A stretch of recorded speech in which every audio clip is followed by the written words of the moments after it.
మన తెలుగు సంస్కృతి ఛానల్కి స్వాగతం. ఈరోజు మనం తెలుగు వ్యాకరణంలో తెలుగులో మొదటి అక్షరంగా రాని అక్షరాలు లేదా శబ్దాలు ఏవైతే ఉన్నాయో వాటి గురించి తెలుసుకుందాం. అంటే పదం మొదట్లో ఏ అక్షరం వస్తుంది, ఏ అక్షరం రాదు అనేది తెలుసుకుందాం. తెలుగులో మనకి యకార, ఉకార, ఊకార, ఓకారాలతో మొదలయ్యే పదాలు లేవు.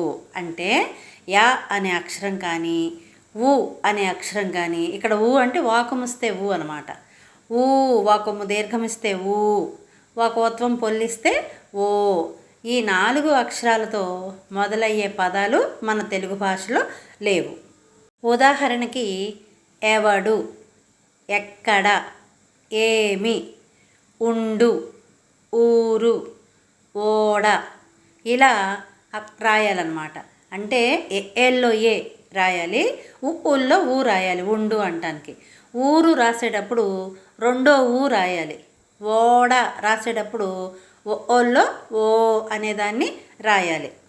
చూడండి, వీటిని ఎవడు, ఎక్కడ, ఏమి, ఏల, ఉండు, ఊరు, ఒకడు, ఓడ ఇలా యకారం అంటే యా అనే అక్షరంతో మొదలయ్యేలాగా కానీ, ఓ ఊ అనే అక్షరంతో మొదలయ్యేలాగా కానీ రాయకూడదనమాట.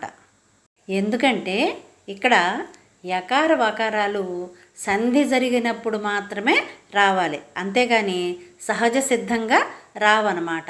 అందుకనే యా కానీ వా కానీ వాటితో వచ్చేటటువంటి పదాలు మన తెలుగు భాషలో మొట్టమొదటిగా ఉండే అక్షరాలతో కూడిన పదాలు లేవు అని మనం తెలుసుకోవాలి.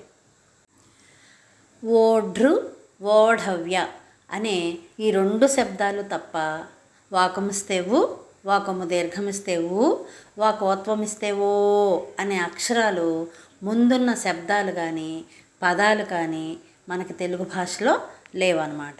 ఎందుకు ఉండవు అంటే అవి పండితులు పెట్టినటువంటి వ్యాకరణ నియమాలు. మనం మార్చకూడదు కదా పెద్దవాళ్ళు పెట్టిన వాటిని, అదనమాట. అర్థమైంది కదా? ఇలాంటి మరిన్ని వీడియోల కోసం చూస్తూనే ఉండండి మన తెలుగు సంస్కృతి ఛానల్. జై హింద్, జై భారత్.